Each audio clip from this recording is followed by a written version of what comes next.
We were talking about what we wanted to discuss in the month of December. One of the things that had come up was that obviously the past almost 2 years now has been especially difficult. There's been a lot of loss in a lot of different ways, and especially people that may be going through their first holiday season with losing a loved one. So, wanted to bring in a professional, yourself. This is Dr. Megan. She works at Dakota Family Services here in Fargo. And we wanted to talk to you about maybe some of the ways that we can recognize grief and especially during the holidays if it shows up in different ways, and maybe some things that we can do to help with that grief and honor our loved ones through that grief. So, hi, Dr. Megan. Absolutely. Could Hello. you tell us a little bit So about grief. grief in general and how we might recognize grief in ourselves? Absolutely. So first and foremost, grief is a very natural response to losing someone, losing something important, maybe losing a job, losing income. And really an individual can feel a variety of emotions such as sadness or loneliness. Um, But there's lots of different reasons, right, that one might experience it. For example, a loved one has passed, a relationship ended, lost a job, lots of different life changes like illnesses or moving to a new home. Those can all lead to different types of grief. But definitely, grief is a normal and natural response, and really everyone tends to grieve differently, and so that's first and foremost important to understand. And every person kind of goes through their own phases of grieving. And so there's certainly no normal or right way to grieve, and there's no normal amount of time to grieve. And really, the process depends on lots of different things, and that's individual differences, personality, age, beliefs, support network. That's super important. Um, and so, really, how we can identify grief is first and foremost if you've had any of those particular events or loss of a loved one. But really, I think there's no normal way. It's just important to recognize and accept that it's okay. It's okay to feel sad. It's okay to feel lonely, and grief is not a bad thing.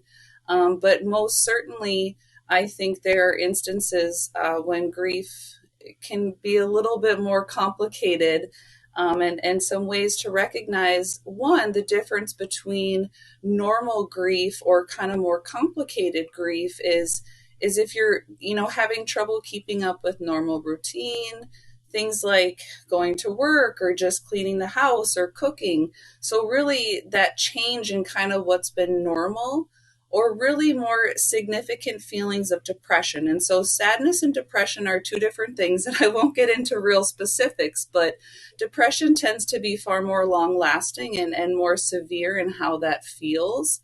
Some other things might be, having thoughts that life isn't worth living, or another indication might be blaming yourself or feeling some guilt.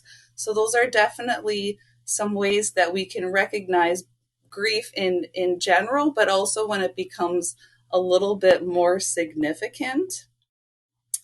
Definitely during the holidays, it's most certainly not unusual to maybe feel some grief, because really the holidays, if we think about the holidays in general, it's a time of being with family, of being with friends. And if you have someone that's passed away, or you've had to move to another state and those family and friends just aren't there, that most certainly can kind of trigger some of that grief. We also know that holidays are a time of food and gathering and presents. And so, financial strain or illness that's brought about changes in diet and exercise, that most certainly can bring about some of those feelings of grief as well.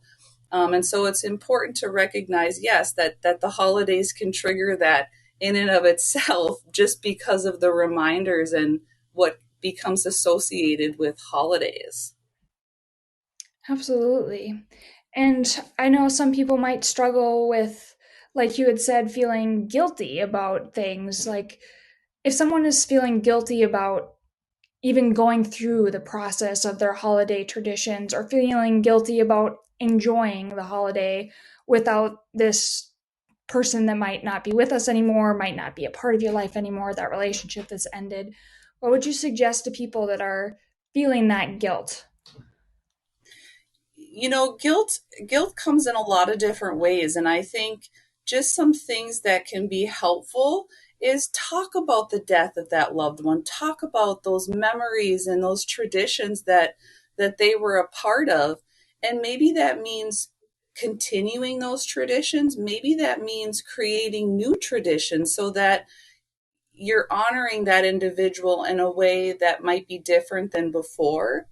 I think a huge thing is accept your feelings, accept that it's okay to feel that way, and not try to deny or push or get stuck in kind of that grief or feeling overwhelmed. Also, a really important thing for holidays and in general is take care of yourself and your family, right? That can be as simple as putting time aside to just spend together doing something fun. It can be also reaching out and helping others deal with loss, which I think we forget sometimes that helping other people or even just talking with other people can be really therapeutic for ourselves. But really, I think it's important to remember and celebrate in whatever ways that you can or you used to the lives of your loved ones, those ones that have passed, to keep their memory alive. Absolutely. For people that might just need a break, I mean, holidays can be so much. Is it okay for them to just say, I need a break this year and say, I just need to deal with my grief. I need to deal with what's going on in my life. This year, the holidays aren't for me. Is that okay, or is it better to try and go on with things? To be totally honest, the one thing I tell people is there is no obligation. The obligation you have is to yourself and those that are in your immediate household. There is no obligation that you have to go here or go there or buy this amount of gifts or plan the perfect party or the perfect get together. So no, I think first and foremost you have to take care of yourself and you have to be honest with yourself about what you truly need. And maybe that is taking a step back, maybe that is taking a break, but it's so important to remember that there is nobody is obligated, that you really truly have to focus on what your needs are at that moment. And if that means you say no, then you say no. Absolutely. Yes, that's awesome advice. Um, if someone has followed some of these tips that you've given some great sound bites that people can think about and decide what's right for them.